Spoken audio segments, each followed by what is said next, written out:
"The Valkyrie has spoken," said the wraith. "Not yet she hasn't." "You will continue?" asked the wraith. "It is my duty to ride the horse. But when she is lame, it is my duty to put her down.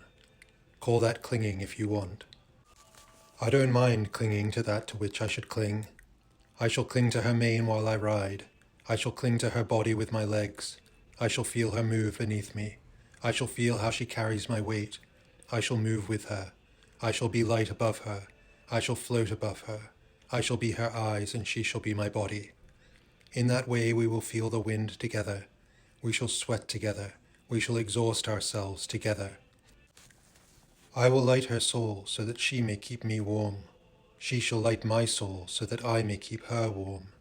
That is the agreement we have. It is the only agreement that counts. She shall see in my eyes what I am. She shall read in my eyes my thoughts. She shall know me by my eyes. I shall know her because she knows me, because she will see me and take me in hand, her brother, never tamed but by blood. But I believe Svanna is gone, that there will be no joining in the coming age. The gap grew too great, the bridge fell. That was the hope, that the bridge, when needed, would hold. Instead, man and woman grow apart, and their offspring grow separate. We are the forms, from us can be seen the future. My father became death to avoid this outcome, to prove that his father was right to entrust man with sight. But the giants, jealous of their claim, spoke in man before man knew light. They, the voices that kept man alive, are the voices of terror, violence, cruelty, and submission. There were others, but some ruled. It was their world as long as man was kept from light.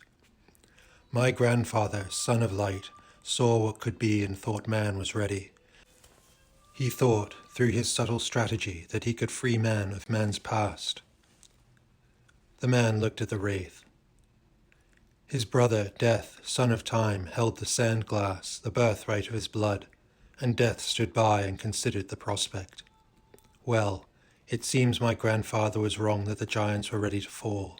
Instead, one, the largest yet the least, rose, and only those previously taken were saved. Death interjected. "What do you mean?" "Let me tell you of how the giants fell. Let me tell you how, in their combining absence, all then grew to crowd, so that when the fire came through the forest, burned completely. It was the time of the awakening. All quickened from isolation, and those that grew in that space were called the awakened, and they burned hot and fast. The giants were the power. They bore the structure of life on their backs, on their shoulders. They carried it in their arms and with their hands. They heaved the weight that wound around and clung to their sturdy legs. They grew large in carrying their burden. The giants grow where life lasted long enough for the structure, their strength, to become necessary, to become inevitable. Not all giants were the same. Bearing the traits of their environment, some wore the scars of injuries left by those that lived by them. Some wore the empty weight of number, and some wore the manners of their pretended civility. In that way, some grew mean, others grew to be gentle, others grew to be kind. Others grew wise with age. They were the stern, who learned solemnity, and through solemnity found wisdom. But the stern contended ever with their brethren. The mean mocked the kind, bullied the gentle, and coveted the stern. The kind chastised the stern, enslaved the gentle, and hated the mean. The gentle feared the mean, took advantage of the kind, and tried ever to soften the hard opacity of the stern's resolute will. The stern alone recognized what was at play. They recognized in death the severity of life. They recognized something beyond, something that the kind and the gentle could never fully grasp, and that was the origin of the mean. The mean were once the gentle. Growing within the hostility of survival, they learned to be ruthless themselves. They epitomized resentment. They epitomized the sacrifices required to thrive in the environment they knew. So, their skin grew like the scales of dragons, as armor, and they took pride in that armor, in their ability to withstand, to be so strong as to fight through. They took pride in being strong by stifling the objective of their souls, by stifling their souls completely, so to be cruel, so to live. Further, the stern knew that the kind were once the mean. The kind grew out of the security won by their own meanness, and while their conscience made them kind, they remembered in their depths where they came from. and so they enslaved the gentle, but with apparent warmth, as a bolster, as a guardian against themselves. So they fed the gentle, they enticed, all to protect the security that allowed them to be kind. And meanwhile they hated the mean, for they knew it was the mean who bore the potential to take what they had.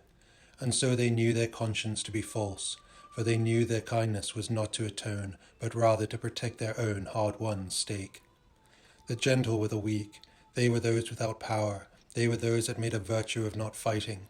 The gentle were all of those between the kind and the mean, those by which the kind maintained their security, those by which the mean threatened security. They made a virtue of not fighting because they lacked the strength to fight, and so they resigned themselves to upholding their lack of honor through distortion. Their virtue was in making themselves gentle. They supported whomever most threatened them in the moment. They supported those by whom they might most benefit in the moment. They lived according to their way as an understory of arbitrary life, there to live, then to die, and always to feed. It was their malleability that made them gentle. So, with their need ever to please, with their lack of voice, with their lack of fortitude, they survived. It was not that they were gentle because they could not be mean. It was not that they were gentle because they were not always mean. No, it was rather that their allegiance was resigned simply to survival, no matter its formal integrity, and to a deep triggering fear of death. The stern were different. The stern saw all as if from outside. They recognized that the mean and the kind were two sides of the same being. They recognized how the mean grew out of the gentle, and how the kind grew out of the mean. They recognized death in the transference of allegiance. They recognized that to grow strong meant to transcend the shifts in the balance of power between the mean and the kind over the gentle. To transcend this balance meant to transcend what it was to be kind, to transcend what it was to be mean. It meant to accept death. It meant embracing insecurity so as to embrace security. It meant giving up security so as to embrace life.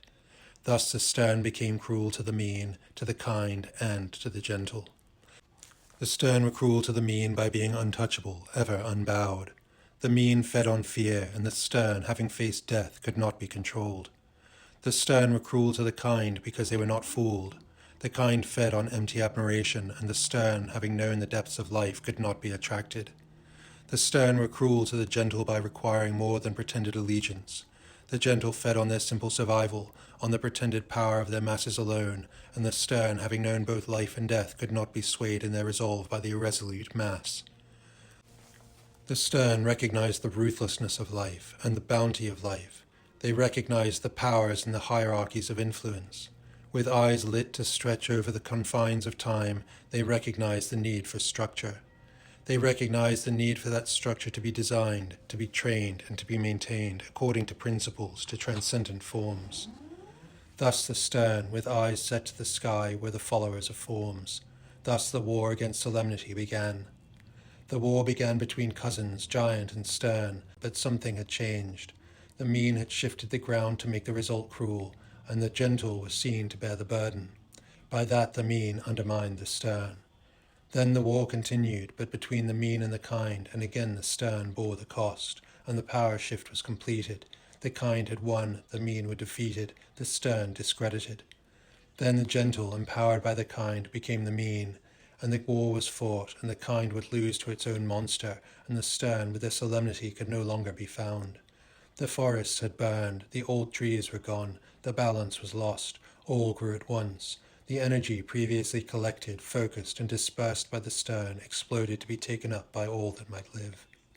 And the maggots ate the rotting ancient flesh of what once ruled, and there was no security to give rise to kindness, and there was no age to give rise to wisdom, and so the world of man, amidst a broad but weak flame of expressive granular life, broke down. So it is that the giants of the animal in man came to bicker and fight, and how one that tried to transcend was taken and killed, and his body, regressed into simple energy, was taken up by the lowest and burned.